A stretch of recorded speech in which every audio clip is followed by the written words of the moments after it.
Understanding how to use processing like EQ and compression when mixing takes time and dedication. There's so many parameters and functions to learn, and the only real way to properly train your ear to hear the beneficial effects these processes have on your tracks is through consistent practice. That's why learning to use saturation, the other essential processing tool, is the next easy step you should take to enhance your mixing skills. Now I say easy with a caveat, meaning that typically the actual controls and parameters you'll likely encounter are much simpler and straightforward on most saturation plugins. There's no abstract function to learn like the attack or release controls on a compressor.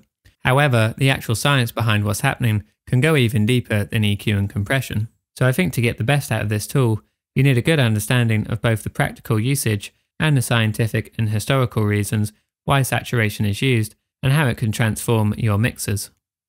But before we start, if you want to get your mixes to sound like professional songs, I recommend checking out Sage Audio's Mixing and Mastering membership. As a member, I have to say the experience is incredible.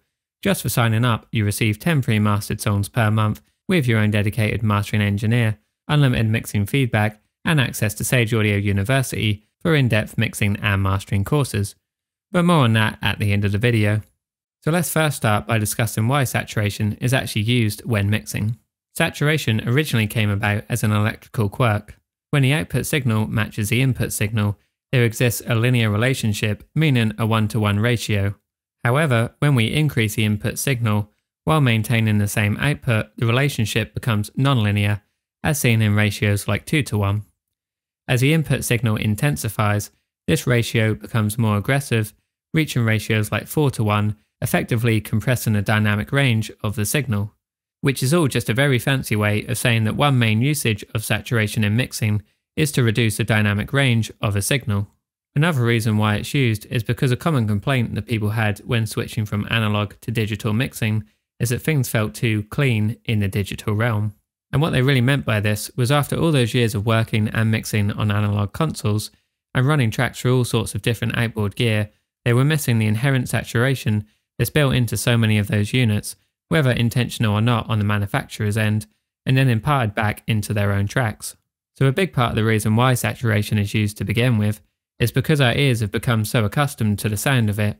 Through years and years of listening to music that's all been recorded and mixed on these analog devices. But that's not to say these are the only reasons why.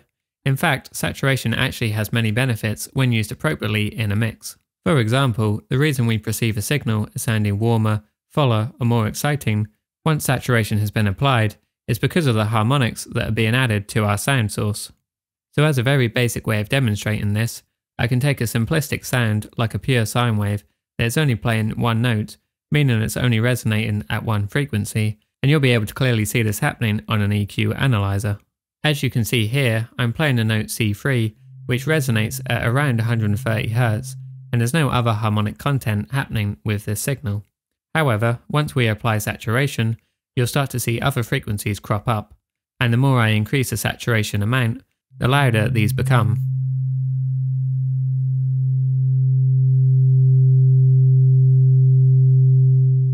And the weird thing that you'll find with certain plugins is that even when they're not activated, they can still impart some of their inbuilt harmonic sound to your tracks.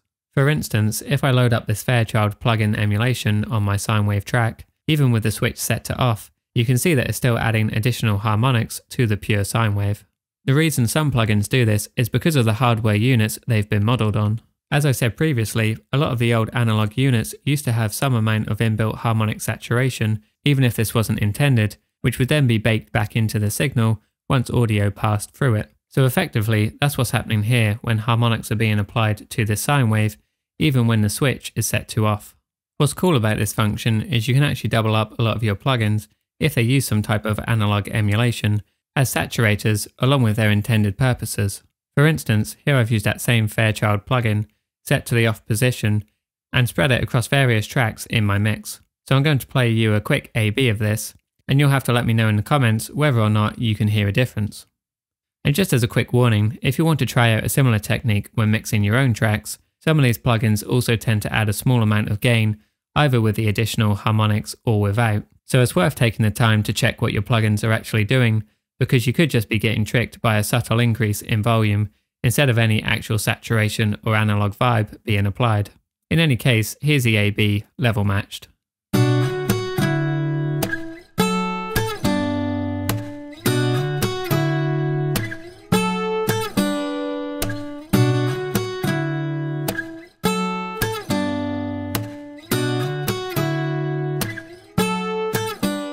So now you understand why saturation is used in mixing and what it's actually doing to your audio.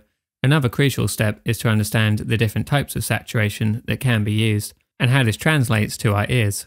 Depending on the style, the actual added harmonics can change quite a bit from each different type.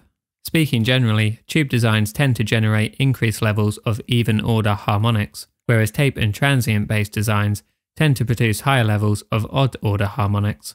However, every circuit creates its own mix of both even and odd order harmonics, adding to its own unique sound. So this is why some people may favour one type of saturation over the rest. It's really just down to your own taste and ear to figure out what you like. Think of saturation in the same way as compressor types. You might prefer cleaner, more transparent styles like VCAs, or you might like super gritty sounding units like FETs.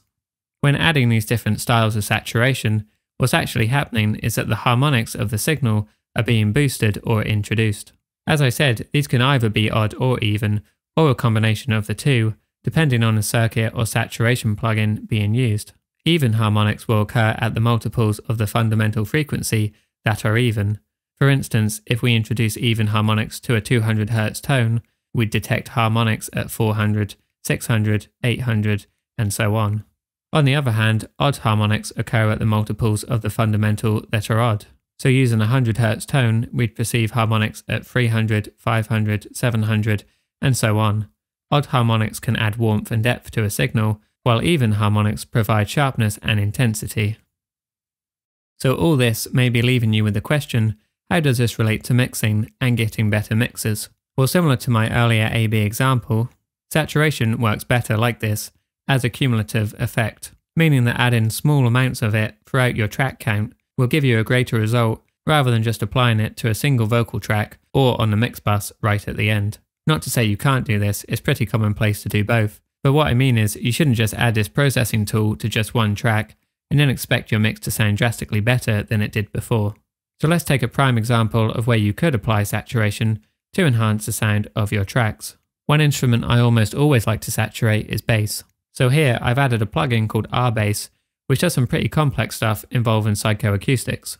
But basically, it's adding harmonics higher up the frequency range in my bass track, which then tricks the ear into thinking it's actually generating harmonics lower than the fundamental. I think this is a common misconception with these plugin types, as you can't generate harmonics lower than the fundamental frequency in a complex waveform through saturation.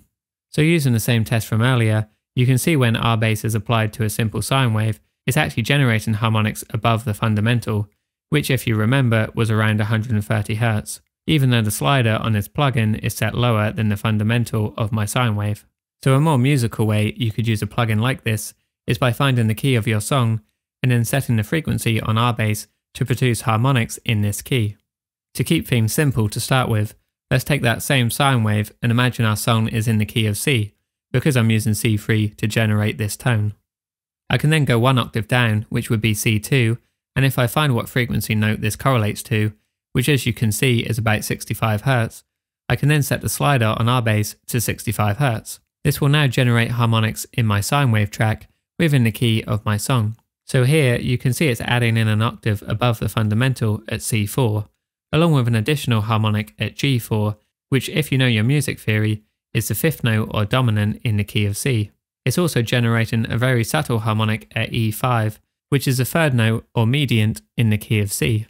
If we then apply this to my aforementioned bass track, we can again do a similar thing. Obviously this won't be as perfect because this is a much more complex waveform than a simple sine wave, and you're also unlikely to ever mix a track that's only made up of a single note. But sometimes finding and using the root note of your song's key can leave you with a much more pleasing result when applying saturation.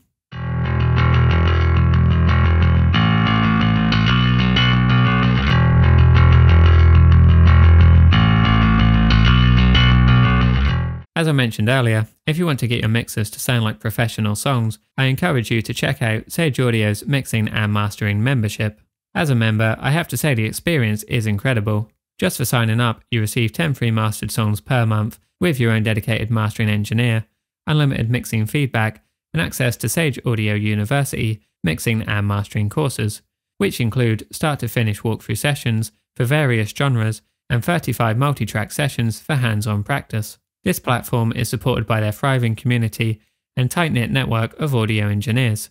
Every day I see and hear great wins in the membership from both new and seasoned engineers, noticing a huge improvement in their mixes and masters after joining. Right now, you can join the membership with a 70% lifetime discount, bringing the cost down to just $15 per month. So join today and start creating mixes that sound like professional songs.